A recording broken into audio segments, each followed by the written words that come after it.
Hi, Bill Russell from CrossFit Cleveland in Rocky River, Ohio, here with your details for your workout for Wednesday, April 22nd. I'm going to start out with an 8-minute warm-up. You do 10 reps of the following movements. You can do good mornings. You can do body weight good mornings, or if you have a light bar or a PVC, put it on your back. Then 10 torso twists. Turn all the way to the right, and then to the left is 1 rep. And with a kettlebell, you do 10 Sumo Deadlift high pulls, and then 10 kettlebell swings. We want to do American swings, or the competition swing, full overhead. If you're inside, be careful you don't hit your ceiling. Just get as overhead as you're comfortable going. And then finish out the round with shoulder taps from a plank position. Tapping right and left equals 1. So you'll do that for about 8 minutes. We have an isometric strength segment that we'll be doing in the virtual class. If you're going to log on for that, make sure you bring either a beach or a bath towel. We're going to do some lower body isometrics before, and we'll complete it after the workout. So your workout today is 5 rounds for time. It has a 15-minute time cap, and then you'll finish the round you're in. Most of you should be in round 5. So if you're not completed with all 5 rounds when the 15-minute mark hits, you're going to finish that round. If you happen to be in your 4th round, you're going to finish that round and be done. And the movements, you're going to do 15 kettlebell swings. You're going to do the Russian style, or the eye level. Then 10 kettlebell glute bridges, single leg. You can do 5 on the right side and 5 on the left. And don't race through that movement. I want a full second pause at your lockout when you extend your hip. You get back up and you do 15 Russian plus American kettlebell swings. Those of you that have done that movement with us, you know it's really 30 swings. You do a Russian swing followed by a full overhead American swing, and that equals 1. And you'll finish out the round with 20 flutter kicks. Of course, 4-count flutter kicks. So 5 rounds for time. The jacked version, if you dare, you'll declare this when you start, is you're going to do an AMRAP in 15 minutes and finish that round. Some of you might have the same score, but if you're fast, you may get a 6th round in, maybe a 7th. So you're going to declare that at the beginning, set a clock, and 3, 2, 1, go. As always, we've got movement demonstrations in the video to follow, starting with the movements in the warm-up and then in the workout. So have a great Wednesday.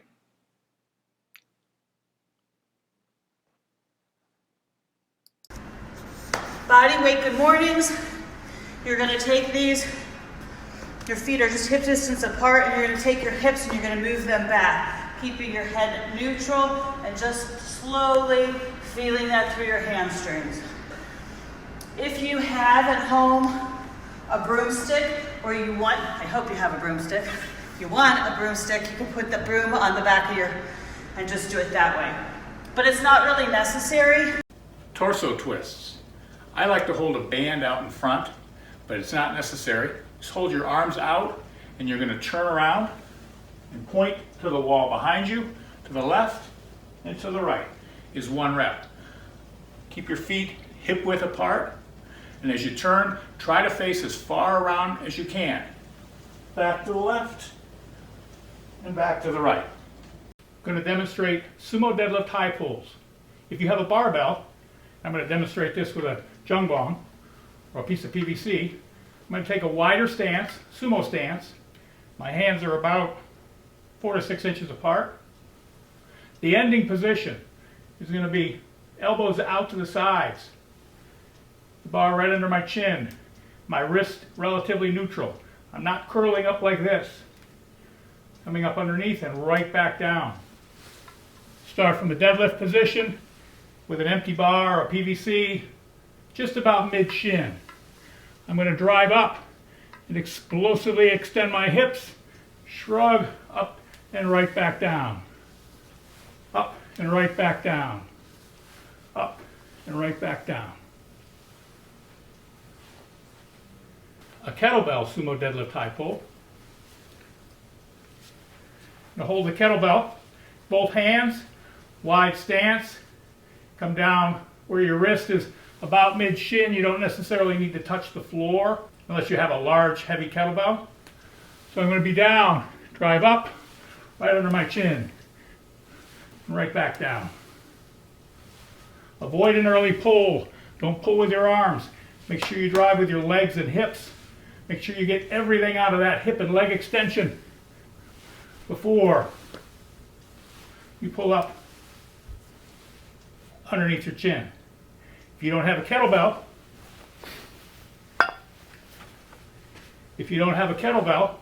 a dumbbell will work. Holding that one dumbbell with both hands. Remember, your elbows are going to be out to the sides. Down, drive up, and back down. Same movement pattern as rowing, except you're standing up. Big muscles, medium-sized muscles, then the little muscles, and then return. It's a sumo deadlift, high pull. I'm going to demonstrate a kettlebell swing. First, talk about what a kettlebell swing is. Kettlebell swing is primarily a lower body exercise. Your upper body is involved, but you're really working to build power and explosiveness in hip extension. So what I want you to do is hold the kettlebell in both hands. Out front, we're going to do our standard kettlebell swing. The kettlebell is going to come up to about eye level or just a little bit higher. I'm going to have my feet just a little bit wider than shoulder width. Now I'm going to start to swing the kettlebell. I'm going to drop down and drive up. Notice I'm not using a lot of power through my legs. As I increase that power, that kettlebell will go higher. That's what I'm after. Big hip pop. Keeping my heels down at all times, squeezing my glutes, trying to focus more on posterior chain involvement. Important thing with a kettlebell, be careful when you pick it up and set it back down. Don't be casual and just twist over and pick it up in a bad position. You might tweak something. So think of it as a deadlift. Stand around the kettlebell, reach down, pick it up, and then start to swing. Also at the end, when you're about to take a rest, don't just slump over and drop it on the ground. As you finish, 31, here, and then set it down. That's a kettlebell swing. For those of you doing this workout at home, if you don't have a kettlebell, here are a couple of ideas that you can use with household items. If you have a backpack or a gym bag or a rucksack, you can use any of those. Just be careful.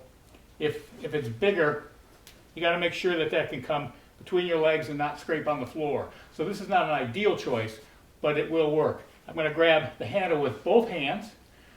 My feet might be a little wider than a kettlebell swing because I want to have the ability for the weight to come between my legs. And I'm going to swing up, down. Mechanics are all the same.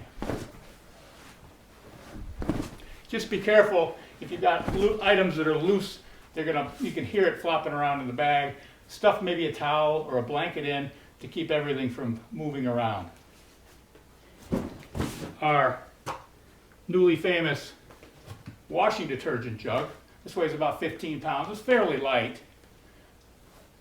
Again, holding the handle with both hands, drive up and down, up, down, up, up, down. If you have a slam ball,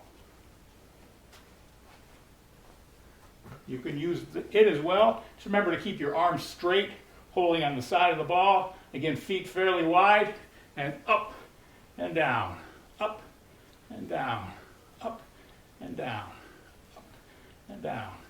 And of course, if you have a dumbbell, you can do the same. Hold the dumbbell in both hands and just swing it right between your legs, just like the kettlebell. Shoulder taps, right and left, is 1 rep. Do it from that same top of the push-up position. Stay nice and square, nice and hollow. right and left is 1. So that's 1, 2, 3, 4. Not so bad if you're doing 10 or 20, but if you do 100, you'll feel it. I'm going to demonstrate a single leg weighted glute bridge. I'm going to put the weight, you can use a dumbbell, kettlebell, or handy laundry detergent bucket or bottle. I'm going to keep the weight on my belt line. I'm going to lift 1 foot off the ground. I'm going to do my right leg, and I'm going to do all the reps necessary with one side, and then I'll switch to the other. I'm going to drive my heel into the ground, and I'm extending my hip, squeezing my glute. Squeeze your butt cheeks together. So I have a little bit of a pause at the top. Don't race through this. Drive your heel down, extend your hip, and down. Up and down. And you'll switch the weight to the other side and complete those reps. Flutter kicks. You're going to do 4 count flutter kicks. I like to have my hands a little bit under my butt. Helps me to keep my lower back on the ground, pointing my toes. 1, 2. So it's like 4 count. 1, 2, 3, 1. 1, 2, 3, 2. 1, 2, 3, 3. If you count every time you kick one leg, 1, 2, 3, you just have to double your number to get there.